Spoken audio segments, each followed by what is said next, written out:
What's up, YouTube? Welcome back. 10mm ammo test series number 4.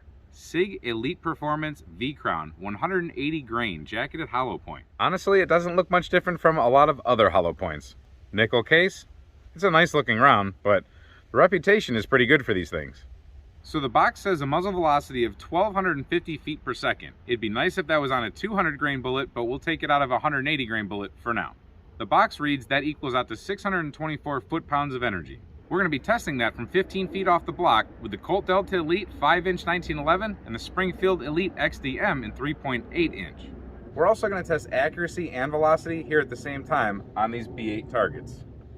Alright, we're 15 feet off that chronograph. I'm going to shoot at that left B8 target with the Springfield Elite XDM 3.8-inch.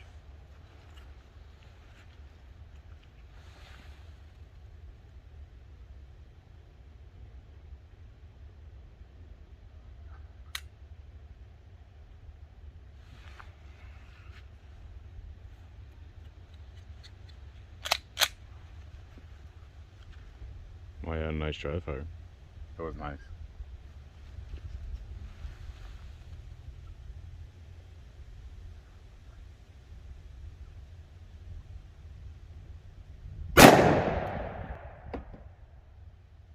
That was 1275 and it feels spicy.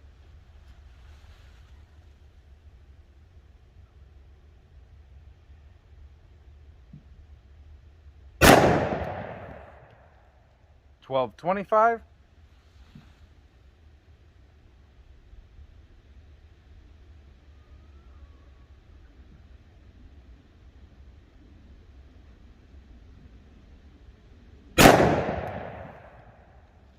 $12.31, and it's definitely spicy.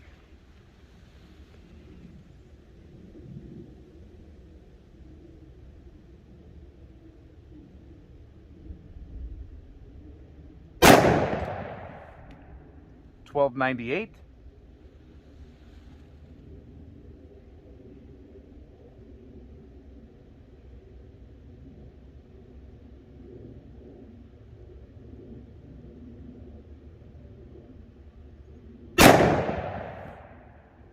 And $12.67. Now I really took my time because I noticed from the first shot that this stuff is super accurate. So let's go take a look.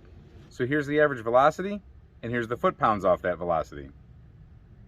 So like I said, this feels like a 10mm. Sig did their job loading this thing up like a real cartridge. Now as far as accuracy, Sig did their job there too. Take a look at this. Now I took my time shooting there because even though I wasn't perfectly in the X right there, 1, 2, 3 shots, my first 3 shots were pretty much hole in hole. I made a little clover right there. Come on in, camera guy. You can see a clover. 1, 2, 3. I believe that was my 4th shot, and then that was my 5th shot.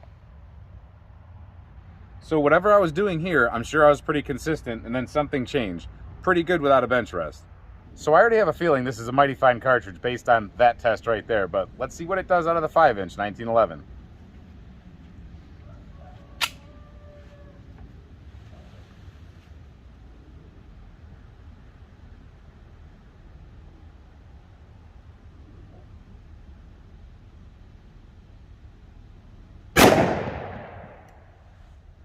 $13.57 total bullseye. $13.57, gee.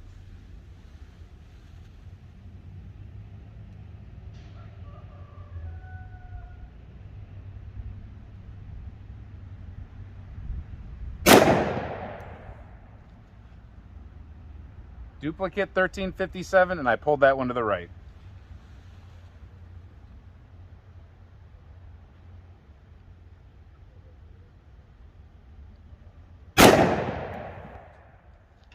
$13.65.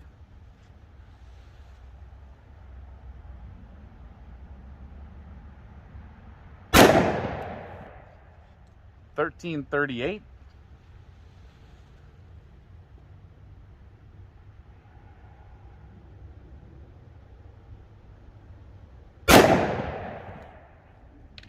$13.49. That's some super warm stuff. There's the average velocity, and there's the foot-pounds that came out of that. I'm laughing because I love it when 10mm is made like it's actually supposed to be made.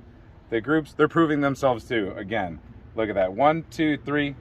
Not as tight of a group as the Springfield, but come on in, camera guy. All within the 10 ring, at least on both of these. But that was my first shot right there. And then 1, 2, 3. I don't know the exact order on this one, but that's a heck of a group. I'll take it. All right, super impressive so far. Let's see what it does in the gel. I have a feeling this is going to be pretty good. We're still 15 feet off the chronograph and the gel now. Springfield 3.8 inch up first.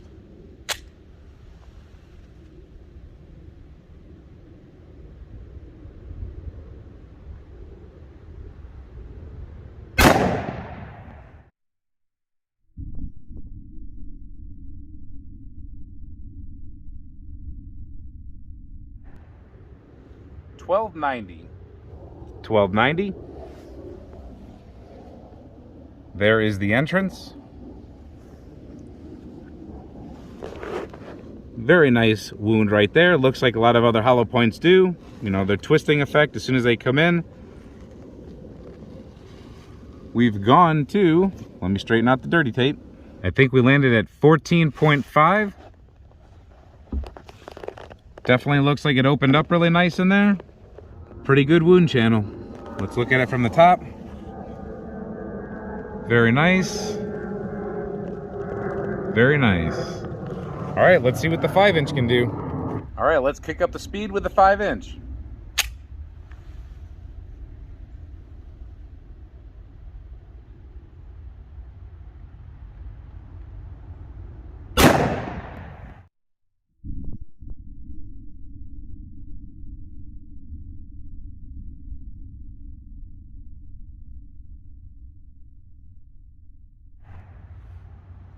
$13.34. Pretty much identical entry on the right. Looking at it from the side, looks pretty much the same. Stops a little bit shorter, opens up a little bit bigger, I can tell right now. From the top, nice opened up star. Going back, probably a little bit more violent here in this area. A little bit, probably a little bit wider here too. But both of them very nice. I'd say this bullet performs at both velocities pretty darn well. This one stopped at about 13.5 or 14 inches. I'd say, I mean, no more than an inch behind the other one. It looks funny on camera all the time, but it's really only about an inch separation. All right, the recovered V-Crown out of the 3.8 inch, pedaled back pretty violently, curled in on itself except for this one pedal right here. And if I try to get a measurement, 0.719,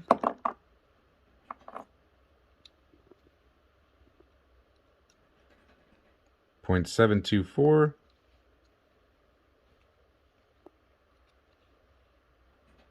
0.728. So the one that came out of the 5-inch is a little bit more flattened out, but still has that same wing, one little talon or one piece of that copper winged out on both of these, but this one's definitely a little bit flatter in front on the face. It measures out 0.67, 0.7, 0.75, 0.72. Interesting. So let me know what you think in the comments, but I think that this is a great overall self-defense cartridge. Massive energy dump, doesn't over-penetrate, nice wound channel. It's a little bit boomy in the hand, but if you like 10mm and you know how to control it, if you can shoot real guns, then this shouldn't be a problem for you. I mean, the price is right, the availability is usually there. We're going to be testing all the other V-Crowns. I have all the other V-Crowns right there waiting to go. We're going to do tests comparing and we're going to do tests independently, but I think this is a viable cartridge. I'm actually going to consider carrying some of this, at least for a while. I like to rotate things I carry, guns and ammunition. It's fun. Now, clothing and other things may affect this round just like any other round, but in my opinion, at least in Gelatin, it seems like a winner. Hope you enjoyed this video. Hope you're enjoying this 10mm ammo series. If you don't know about this ammo series, check out the playlist. We're going through a whole bunch of 10mm ammo, everything I've accumulated and everything I can still get my hands on. We just want to see what the best 10mm ammo is, or at least see how they all perform. Until we see you next time, stay safe, have fun, and keep shooting. 10mm all day long.